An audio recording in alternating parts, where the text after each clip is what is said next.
नमस्कार, मैं रोहित सावल और पॉइंट ये है मैं आज आपको बताने वाला हूं कि अखिलेश यादव 18 और 19 मार्च को पश्चिम बंगाल के कोलकाता क्यों जाने वाले हैं।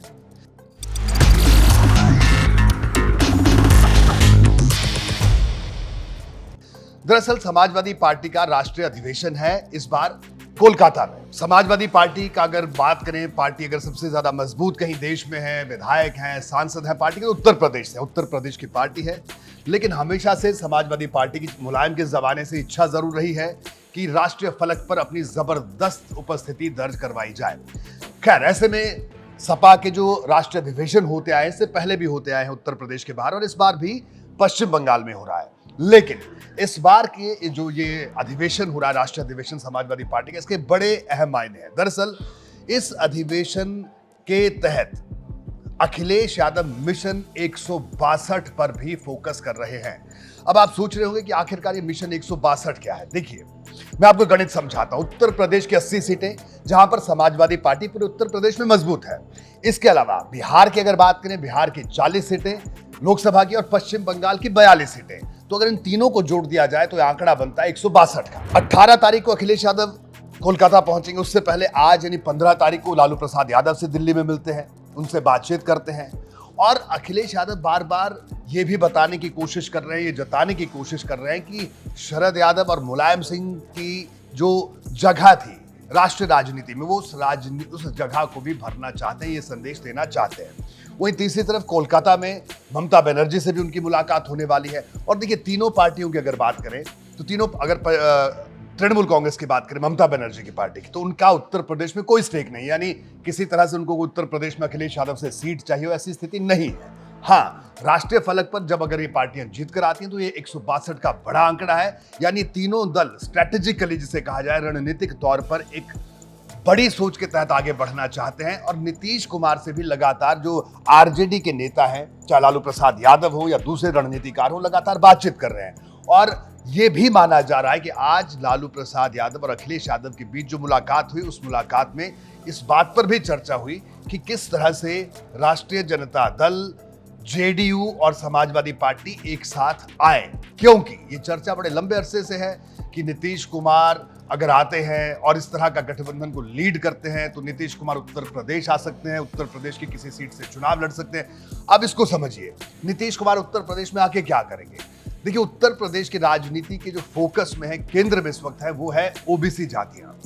जो ओबीसी वोटर है उत्तर प्रदेश का, लगभग ओबीसी जातियां 42 से 45%, यानी सबसे बड़ा vote bank, OBC vote bank Uttar Pradesh में है।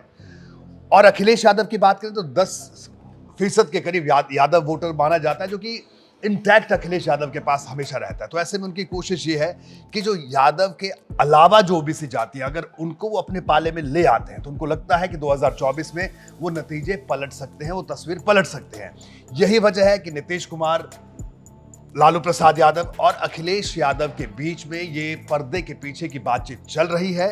हाँ, उत्तर प्रदेश में जेडीयू चुनाव लड़ेगा, आरजेडी चुनाव लड़ेगा, इसको लेकर अभी तक कोई चर्चा नहीं हुई है। लेकिन पहले ये इस बात को लेकर जरूर बातचीत हो रही है कि एक सहमति बन जाए, क्योंकि इससे पहले अखिलेश यादव एक बार ये संकेत दे चुके हैं कि नीतीश कुमार के साथ जाने में कोई बहुत ज्यादा सहजता उन्होंने नहीं दिखाई थी। लेकिन अभी पिछले 2 दिनों से जो घटनाक्रम हुआ है, डिंपल यादव पहले पिछले कल मिलती हैं लालू प्रसाद यादव से, मीसा भारती से, उसके बाद आज अखिलेश यादव मिलते हैं, तो उसके बाद से चर्चाओं का बाजार एक बार फिर गर्म है। यहां पर मैं आपको एक बात और भी बता दूं। देखिए, वैसे तो अखिलेश यादव और लालू प्रसाद यादव के बीच की अगर बात करें तो इनके बीच में पारिवारिक रिश्ते भी हैं।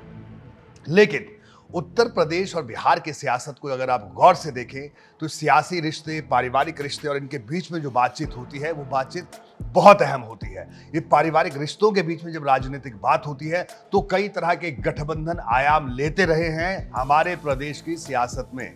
ऐसे में इस बार इस बात से बिल्कुल इनकार नहीं किया जा सकता कि पश्चिम बंगाल जाने से पहले अखिलेश यादव की दिल्ली की आज की ये मुलाकात बेहद अहम है। और ममता बनर्जी से उनकी जो मुलाकात होने वाली है 18 और 19 तारीख को, क्योंकि 18 और 19 तारीख को मैं आपको और बात बता दूं, समाजवादी पार्टी का राष्ट्रीय अधिवेशन है। ये ऐसा राष्ट्रीय अधिवेशन है जब अखिलेश यादव पूरी तरह से समाजवादी पार्टी को अपने तरीके से चला रहे हैं। अब नेताजी नहीं है, मुलायम सिंह यादव अब नहीं है, जो पार्टी के संरक्षक थे, अब जो हैं अखिलेश यादव हैं। इस 2 दिन के इस राष्ट्रीय अधिवेशन में सामाजिक आर्थिक, राजनीतिक, इस तरह के 3 से 4 तरह के प्रस्ताव पेश किए जाएंगे। साथ ही साथ इस बात पर भी सहमति बनाने की कोशिश होगी कि समाजवादी पार्टी का जो गठबंधन होगा, क्योंकि पिछले दिनों सपा ने साफ कर दिया, अखिलेश यादव ये बयान दे चुके हैं कि भाई मैं अगर गठबंधन करूंगा तो जो हमारे मौजूदा सहयोगी हैं, जो छोटे छोटे दल हैं, उनके साथ गठबंधन करूंगा। यानी कांग्रेस से उन्होंने एक तरह से कन्नी काट ली थी। लेकिन दूसरी तरफ मैं आपको बता दूं, जो अंदर की बात है, जो पॉइंट है, पॉइंट ये है कि जयंत चौधरी अभी भी कहीं ना कहीं चाहते हैं कि कांग्रेस अगर साथ आ जाए तो उसमें कोई बुराई नहीं है।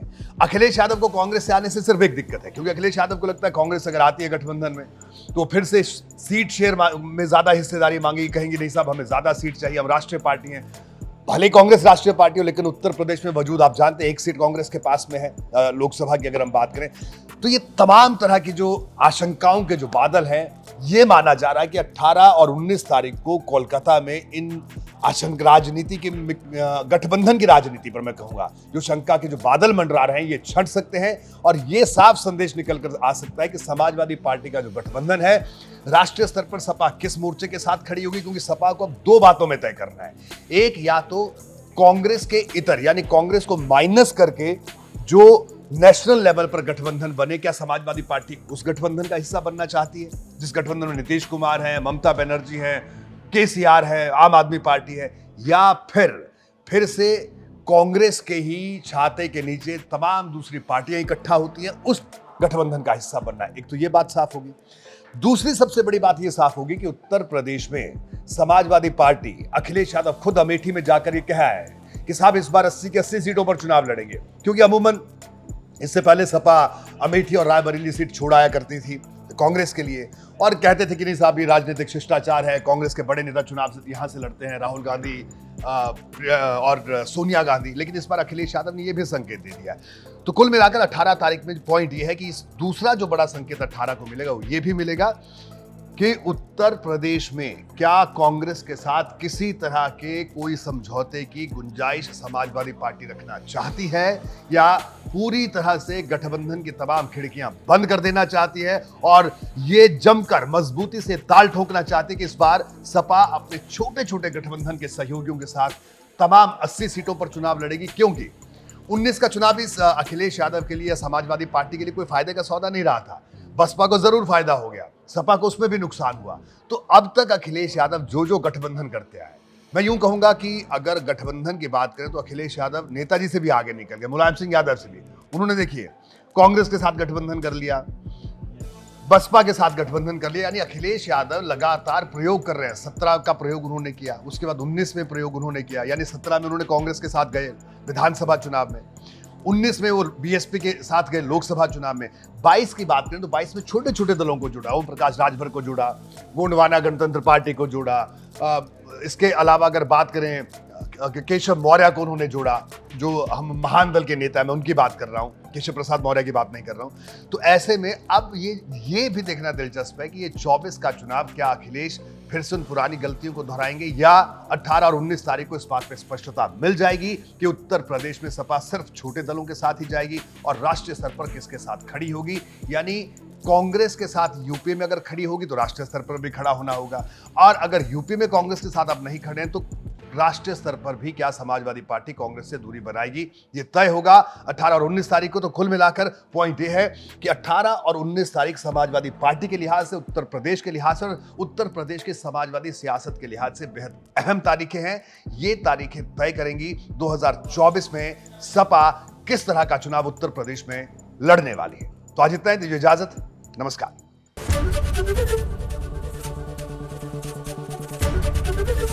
एबीपी गंगा, खबर आपकी, जुबान आपकी।